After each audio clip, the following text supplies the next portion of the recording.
Hey lovely people, have a beautiful day. Welcome back to our channel అందాల లోగిలి. ఈరోజు నేను మీకు వినిపించబోయే కథ ముఖ చిత్రం. రచించిన వారు ఎం బిందుమాధవి గారు. ఇక కథలోకి వెళ్తే, భోజనం అయి ఈజీ చైర్లో రిలాక్స్ అవుతున్న హేమచంద్ర ఫోన్ రింగుకి లేచాడు. ఆ ఫోన్ మాట్లాడినప్పటి నుంచి సీరియస్గా ఆలోచిస్తున్నాడు. అన్యమనస్కంగా తనలో తానే ఎందుకిలా జరిగింది, వాడి ఇష్టాన్ని తామిద్దరూ కాదనలేదే అనుకుంటూ కాలు కాలిన పిల్లిలాగా అటూ ఇటూ తిరుగుతున్న భర్తని చూసిన కళ్యాణి, ఏమైందండి, ఎందుకలా ఉన్నారు, ఫోన్ ఎవరి దగ్గర నుంచి, వాళ్ళేం మాట్లాడేరేమిటి, అంతగా ఆందోళన పడుతున్నారు అని అడిగింది. సాగర్ విడాకులకు అప్లై చేశాడట. ఇందాక సుబ్రహ్మణ్యం దగ్గర నుంచి వచ్చిన ఫోన్ సారాంశం అదే అన్నాడు. ఆయనకెలా తెలిసింది అంది ముఖం అసహనంగా పెట్టి. సుబ్రహ్మణ్యం కొడుకు మనవాడు, ఫ్రెండ్స్ కదా, వాడితో చెప్పాడట. అయినా వీడికేం తీపరం, కావాలని కోరి చేసుకున్నాడు కదా. జీవితం అంటే 4 రోజులు వేసుకుని నచ్చలేదని అవతల పారేసే షర్టు కాదు, అంత తేలికగా తీసుకునే విషయము కాదు.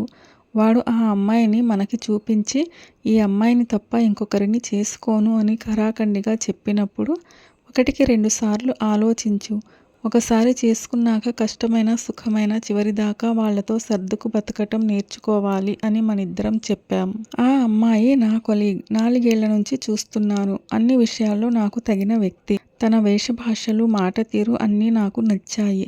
అన్నిటికంటే ఎక్కువగా ఒకే లైన్ ఆఫ్ వర్క్లో ఉన్నాం. జీతాలు ఇంచుమించు ఒకటే. ఇద్దరం ఎన్నో విషయాలు షేర్ చేసుకోవచ్చు అని బోడి కబుర్లు చెప్పాడు. ఇప్పుడు అవన్నీ ఏమయ్యాయో. అయినా తల్లిదండ్రులం, ఇంత ముఖ్యమైన విషయం మనకి చెప్పకుండా ఎవరికో చెబితే వాళ్ళొచ్చి మనకు చెప్పటమేమిటి అన్నాడు ముఖాన గంటు పెట్టుకుని హేమచంద్ర. హేమచంద్రకి గత సంవత్సరం కళ్ళ ముందు రీల్లాగా తిరిగింది. ఒక సెలవు రోజు మధ్యాహ్నం, అమ్మా, నాన్నగారు, మీరిద్దరూ ఇలా కూర్చోండి, మీకొక ముఖ్యమైన విషయం చెప్పాలి. అమ్మ ఎప్పటి నుంచో నా పెళ్లి గురించి కంగారు పడుతోంది. మా ఆఫీసులో పనిచేసే అమ్మాయి, నా కొలీగ్ దివ్య నాకు బాగా నచ్చింది. తనైతేనే అన్నీ నాలాగే ఆలోచిస్తుంది. అమ్మా, నువ్వు తన డ్రెస్సింగ్ చూస్తే అమ్మాయి అంటే ఇలా ఉండాలి అంటావు. అన్ని కోణాల్లోనూ తను నాకు బాగా మ్యాచ్ అయ్యే అమ్మాయి అని ఒక్కసారి ఆగి తల్లిదండ్రుల మొహాల్లోకి, వాళ్ళ హావభావాలు ఎలా ఉన్నాయో అని చూశాడు సాగర్. పెళ్ళి అనేది అట్టమీద బొమ్మ చూసి చదవటానికి చేతిలోకి తీసుకునే పుస్తకం లాంటిది కాదు. పై విషయాలు చూసి నిర్ణయించుకునేది కాదు. నువ్వు 4 ఏళ్లు కలిసి పనిచేసిన 5 ఏళ్లు పక్కపక్క ఇళ్లల్లో ఉన్న వాళ్ళ గురించి పూర్తిగా తెలుసు అనుకోవటం భ్రమ. మన ఇంటికొచ్చి మనతో కలిసి బతకటం మొదలు పెడితే కానీ వాళ్ళ అసలు స్వరూపం, స్వభావం మనకు తెలియవు. పైగా ఒకచోట కలిసి పనిచేసేటప్పుడు ఎవరూ తమ సహజ లక్షణాలని బయటికి ప్రదర్శించరు. తమ బలహీనతలు ఇతరులకి తెలియకుండా జాగ్రత్త పడతారు. నిర్ణయం తీసుకునే ముందు 1కి 4 సార్లు ఆలోచించు అన్నారు హేమచంద్ర కళ్యాణి ముక్తకంఠంతో. పిల్లలు సుఖంగా ఉండటం ముఖ్యం అని నమ్మే తల్లిదండ్రులవ్వటం వల్ల కొడుకు అంత నమ్మకంగా చెప్పిన తరువాత సాగర్ ఇష్టప్రకారమే సాగర్ దివ్యలకి దగ్గరుండి పెళ్లి జరిపించారు. సాగర్ ఉద్యోగం బెంగళూరులో, దివ్య ఉద్యోగం కూడా అక్కడే అవటంతో కొత్త ఆశలతో కొత్త ఇంట్లోకి, కొత్త కాపురంలోకి అడుగుపెట్టారు. ఇరుపక్కల తల్లిదండ్రులు వచ్చి చెరొక వారం రోజులు ఉండి పిల్లలకి అవసరమైన ఏకాంతం ఇస్తూ తమ తమ ఇళ్లకి వెళ్ళిపోయారు. 6 నెలల కాలం కొత్త కుండలో నీటిలాగా తీయగా పిల్లల కాపురం సాగుతున్నదని ఇరుపక్కల తల్లిదండ్రులు సంతోషంగా ఉన్నారు. ఇంకొక 6 నెలలు వాళ్ళ ప్రాజెక్ట్ వర్కులతో బిజీగా గడిచింది. సాగర్ దగ్గర నుంచి శుభవార్త వస్తుందని ఎదురు చూస్తున్నారు. ఇంతలో పిడుగులాంటి ఈ విడాకుల వార్త విని కళ్యాణి దంపతులు తలడిల్లిపోయారు. దివ్య తల్లిదండ్రులకి ఈ విషయం తెలుసో లేదో, అసలు వాళ్లతో ఎలా మాట్లాడాలో అర్థం కాక తలపట్టు కూర్చున్నారు. ఇంతలో సాగరే ఫోన్ చేశాడు. అమ్మా, రేపు నేను హైదరాబాద్ వస్తున్నాను. నీతో నాన్నగారితో ఒక ముఖ్యమైన విషయం గురించి మాట్లాడాలి అన్నాడు. దివ్య కూడా వస్తోందా అడిగింది కళ్యాణి మనసులోని సందేహం తీర్చుకోవటానికి.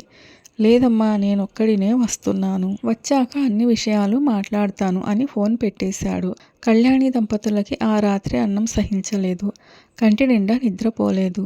ఎప్పుడెప్పుడు తెల్లవారుతుందా అని ఎదురుచూపులతో గడిపారు. ఉదయం బ్రేక్ఫాస్ట్ తినాలనిపించక కాఫీ మాత్రం తాగి కొడుకు రాక కోసం ఎదురు చూస్తున్నారు. మధ్యాహ్నం 12ంటికి వచ్చిన కొడుకుతో, ఏమయ్యిందిరా, ఎందుకింత హఠాత్తుగా వచ్చావు, ముఖ్యమైన విషయం అన్నావు, ఫోన్లో చెప్పొచ్చు కదా, వర్కింగ్ డే రోజు పరిగెత్తుకొచ్చేటంత అర్జెంటు విషయాలు ఏముంటాయి? మీ ఇద్దరి ఆరోగ్యాలు బాగానే ఉన్నాయా? అసలు తిళ్ళు తింటున్నారా? Office work, target, product launching అంటూ ల్యాప్టాప్లకి అతుక్కుపోతున్నారా? ఉద్యోగాల్లో సమస్యలేం లేవు కదా అన్నారు ఇద్దరు ఏమీ తెలియనట్టు. అమ్మా, ముందు అన్నం పెట్టు. నీ చేతి వంట తిని ఎన్నాళ్ళయిందో. భోజనం అయ్యాక మాట్లాడతాను. రుచికరమైన భోజనానికి మొహం వాచినట్టుంది అన్నాడు సాగర్ అక్కడున్న న్యూస్ పేపర్ చేతిలోకి తీసుకుంటూ. బ్రేక్ఫాస్ట్ తినే మూడు లేక ఏమీ తినకుండా ఉదయం నుంచి కొడుకు కోసం ఎదురు చూస్తున్న కళ్యాణికి ఒక్కసారిగా ఆకలి గుర్తొచ్చింది. గబగబా వెళ్ళి కొడుక్కి ఇష్టమైన వంట చేసి భోజనానికి పిలిచింది. కొడుకేం చెబుతాడో అనే ఆదుర్దాతో వాళ్ళు సంభాషణ ఎలా ప్రారంభించాలా అనే సందేహంతో సాగర్ డైనింగ్ టేబుల్ దగ్గర నిశ్శబ్దంగా అన్నం తినే పనిలో పడ్డారు. హాల్లోకొచ్చిన తల్లిదండ్రుల్ని కూర్చోబెట్టి, అమ్మా నాన్న ప్రశాంతంగా వినండి. నేను దివ్య విడిపోవాలని నిర్ణయించుకున్నాం అన్నాడు దీర్ఘ నిశ్వాసం తీసుకుంటూ. అంత పరిస్థితి ఏమొచ్చింది? ఇద్దరు ఇష్టపడే అన్నీ ఆలోచించే పెళ్లి చేసుకున్నారు కదా. తనకి అసలు ఏ పని రాదమ్మా. వంట కూడా రాదు. చేయాలన్న ఆసక్తి లేదు. రోజు స్విగ్గీలో ఏదో ఒకటి తెప్పించుకు తింటుంది. ఎప్పుడు చూసినా ఫోన్ మాట్లాడుతూ ఉంటుంది. మధ్యలో పిలిస్తే నన్నొక విలన్ లాగా చూస్తుంది.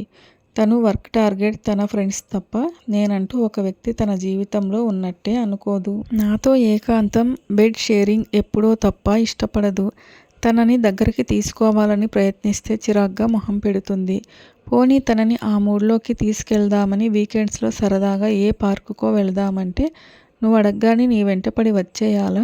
నాకు ఇవాళ మూడ్ లేదు అంటుంది. నేను బాగా పని ఒత్తిడిలో ఉన్నప్పుడు బోర్ కొడుతోంది. అలా ఔటింగ్కి వెళ్ళొద్దాం అని గొడవ చేస్తుంది. తను కూడా ఉద్యోగం చేస్తోంది. అందులో ఉండే కష్టసుఖాలు తనకి తెలుసు.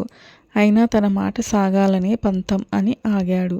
ఇవి మచ్చుకి కొన్ని అన్నట్టు. ఫ్రెండ్స్తో చాటింగులో నా గురించి ఏం చెబుతుందో ఏమో. నన్ను కలిసినప్పుడు వాళ్ళల్లో వాళ్ళు సైగలు చేసుకుంటూ నా వంక చూసి నవ్వుకుంటారు. కొడుకు చెప్పింది విని తల పంకించింది కళ్యాణి. మేము నీకు ముందే చెప్పాం.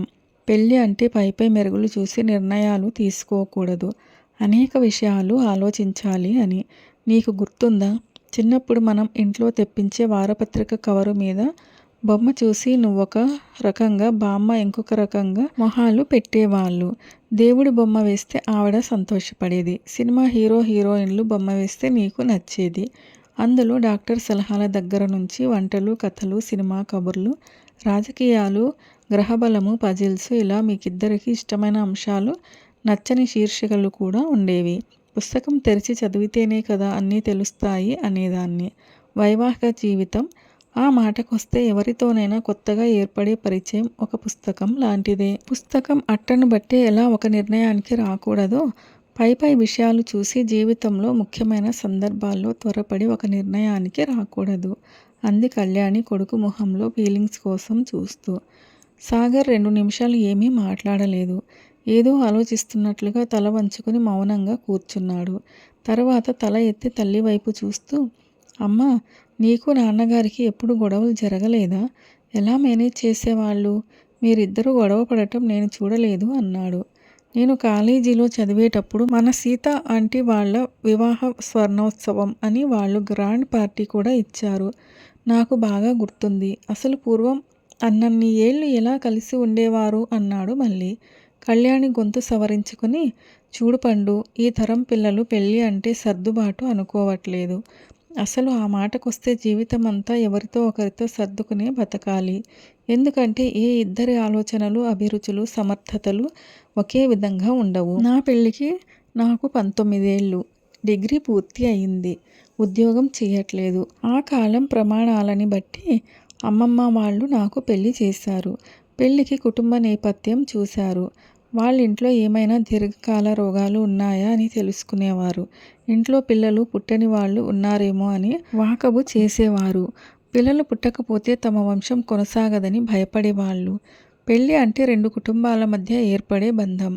ఎలాంటి మానసిక, శారీరక ఆరోగ్య సమస్యలున్నా ఒకరికి ఒకరు తోడుగా ఉండేవారు. డబ్బు సంపాదన, ఉద్యోగపు హోదాలకి తక్కువ ప్రాధాన్యం ఇచ్చేవారు. నువ్వు స్కూల్లో ఉన్నప్పుడు మన పై ప్లాట్లో ఉండే డాక్టర్ అంకుల్ గుర్తున్నారా? నీకు తెలుసో తెలీదో ఆ ఆంటీ పెద్దగా చదువుకోలేదు. అయినా అంకుల్ ఏ అభ్యంతరం లేకుండా ఆ ఆంటీని చేసుకున్నారు. ఇప్పటికీ వాళ్ళెంత ఆనందంగా కలిసి ఉంటున్నారో. ఈరోజు రాత్రి వాళ్ళ అమ్మాయి పెళ్ళి. వాళ్ళిద్దరి మధ్యలో చదువు లేకపోవటం అనేది ఒక సమస్యే కాలేదు.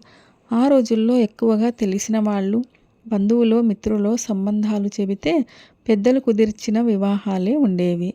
వధూవరులకి పూర్వ పరిచయం ఉండేది కాదు. పెళ్ళయ్యాకే ఒకరి కుటుంబం గురించి ఒకరు, వ్యక్తిగతంగా ఒకరి గురించి మరొకరు తెలుసుకునేవారు. ఆ క్రమంలో కొంతకాలం గడిచిపోయేది. కొత్తగా పరిచయం అయిన భాగస్వామిని మెప్పించటానికి, వాళ్ళ ఇంప్రెషన్ కొట్టేయటానికన్నమాట.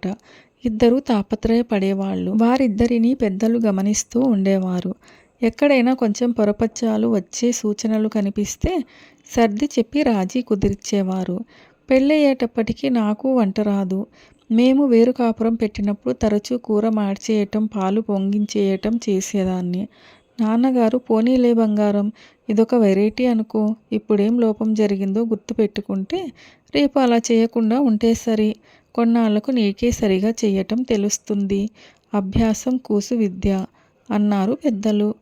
కొన్నాళ్ళయ్యాక ఇవన్నీ తలుచుకుంటే భలే సరదాగా ఉండి మనమే నవ్వుకుంటాం అనేవారు.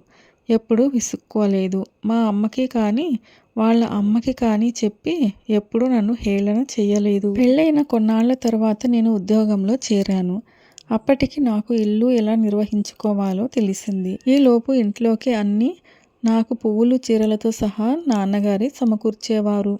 ఈ తరం ఆడపిల్లలు ఆర్థిక స్వాతంత్రం కావాలని ఉద్యోగాల్లో చేరగానే పెళ్లి చేసుకుంటున్నారు. డ్రైవింగ్ నేర్చుకుని స్కూటరో కారో కొనుక్కుంటున్నారు. ఏ విషయానికి ఎవరి మీద ఆధారపడక్కర్లేదు. పెళ్లి నాటికే ఇరువురికి జీవితంలో ప్రతి విషయం మీద స్పష్టమైన అభిప్రాయాలు ఏర్పడుతున్నాయి. ఒక రకంగా ఆ అభిప్రాయాలు నిర్దిష్టంగా నిక్కచ్చిగా ఉంటున్నాయి. అవసరమైనప్పుడు తమ అభిప్రాయాలు మార్చుకోవటానికి కానీ, సర్దుకుపోవటానికి కానీ ఇద్దరిలో ఎవ్వరూ ఇష్టపడట్లేదు. కుటుంబ పద్ధతులు, వ్యక్తిగత అలవాట్లు, మనస్తత్వాలు ఏమీ చూసుకోకుండా రూపం చూసి నచ్చిందని పెళ్ళిళ్ళు చేసుకుంటున్నారు. ఎవ్వరూ దేనికి రాజీ పడట్లేదు. ఒక రకంగా అది కూడా సమస్యలకి దారి తీస్తుందేమో అని అనిపిస్తోంది. జీవితం ఎక్కువ కాలం హాయిగా సాగాలంటే ముందు భార్యాభర్తలిద్దరి మధ్య స్నేహం అనేది ముఖ్యం. ఇప్పుడు మీకు మీరు కుదుర్చుకుని చేసుకుంటున్న పెళ్ళిళ్ళల్లో ఇద్దరి మధ్య కాస్తైనా కొత్తదనం అంటూ ఉండట్లేదు. మెల్లగా స్నేహం ఏర్పడి ఒకరినొకరు అర్థం చేసుకోవటం అనే విషయానికి ఆస్కారం ఉండట్లేదు. వివాహ బంధంలోకి ప్రవేశించేటప్పటికే ఒకరినొకరు ఒరే ఒసే అని పిలుచుకునే చనువు ఉంటోంది. మితిమీరిన ఆ చనువు మీలో అనుబంధానికి బదులు లెక్కలేనితనాన్ని పెంచుతోంది. ఎవరు ఎవరి మీద డబ్బు కోసం ఆధారపడనక్కరలేదు. దానివల్ల ఎవరు ఎక్కువ ఎవరు తక్కువ అనే ధోరణి పెరుగుతోంది. అక్కడి నుంచి మాట అనుకోవటం, కనీస మర్యాదను కూడా వదిలేసి నోటికెంత వస్తే అంతా తిట్టుకోవటం జరుగుతోంది. మా రోజుల్లో పెద్దవాళ్ల ముందు కొన్ని మాటలు వాడకూడదు అనే సభ్యత పాటించేవాళ్ళం. అందుకే ఎంత కోపం వచ్చినా హద్దు దాటేవాళ్ళం కాదు. ఒకవేళ పరిస్థితి అదుపు తప్పుతోంది అని పెద్దలు గమనిస్తే అమ్మాయిని అలా సినిమాకి తీసుకెళ్లమనో, ఇద్దరు కలిసి గుడికెళ్ళి రమ్మనో పంపించేవాళ్ళు. భర్తని ఎలా ఆకట్టుకోవాలో అమ్మాయికి చెప్పేవాళ్ళు. అమ్మాయిని ఎలా జాగ్రత్తగా చూసుకోవాలో అబ్బాయికి చెప్పేవాళ్ళు. ఒకసారి ఒకరిది పైచేయి అయితే ఇంకోసారి ఇంకొకరిది అయ్యేది. అది లొంగుబాటుతనమనో బానిసత్వమనో అనుకోకూడదు. పట్టు వెడుపు తెలియటమే ముఖ్యం. మనిషి ఆవేశంగా ఉన్నప్పుడు మాటలు చేతలు తప్పుదారిలో వెళ్తాయి. అందుకే కోపం తగ్గే వరకు కాస్త సంయమనంతో మౌనంగా ఉండి ఆ తర్వాత మాట్లాడుకుంటే అనర్థాలు జరగవు. అప్పటికీ అవసరమనిపిస్తే పెద్దవాళ్ల సహాయం కోరవచ్చు. అలా బతికాం కనుకనే మా వైవాహిక జీవితం మరొకరి చేత వేలెత్తి చూపించుకోకుండా ఎన్నేళ్ళు గడిచింది. ఇప్పుడు మీ జీవితాలు చాలా సెల్ఫ్ సెంటర్డ్గా ఉంటున్నాయి. పెద్దలు అనే కాదు, మూడో వ్యక్తి ప్రమేయం, జోక్యం మీరు ఇష్టపడట్లేదు. దివ్యకి ఏ పని రాదన్నావు, నీకు వచ్చా? ఆ అమ్మాయికి వంట చేత కాకపోవచ్చు. కానీ ఇల్లు నీట్గా అందంగా సర్దే నేర్పు ఉండొచ్చు. ఫోన్లో ఎక్కువసేపు మాట్లాడుతుండొచ్చు. కానీ ఫైనాన్షియల్ ప్లానింగ్ బాగా తెలిసి ఉండొచ్చు. తన బలం తెలిసిన చోట నువ్వు పొగడటం నేర్చుకోవాలి. బలహీనతను అర్థం చేసుకుని సర్దుకుపోగలగాలి. ఆ అమ్మాయి మనసు గెలుచుకోవాలి. నీ విషయంలో ఆ అమ్మాయి అలాగే ఉండాలి. ఇద్దరిలో ఎవరి వల్ల తప్పు జరిగినా వేలెత్తి చూపించడం కాక వేలందించి ముందుకు సాగటం అలవాటు చేసుకోవాలి. మానవ సంబంధాలు అనేవి ఎంతో సున్నితమైన బంధాలు. చాలా జాగ్రత్తగా కాపాడుకోవాలి.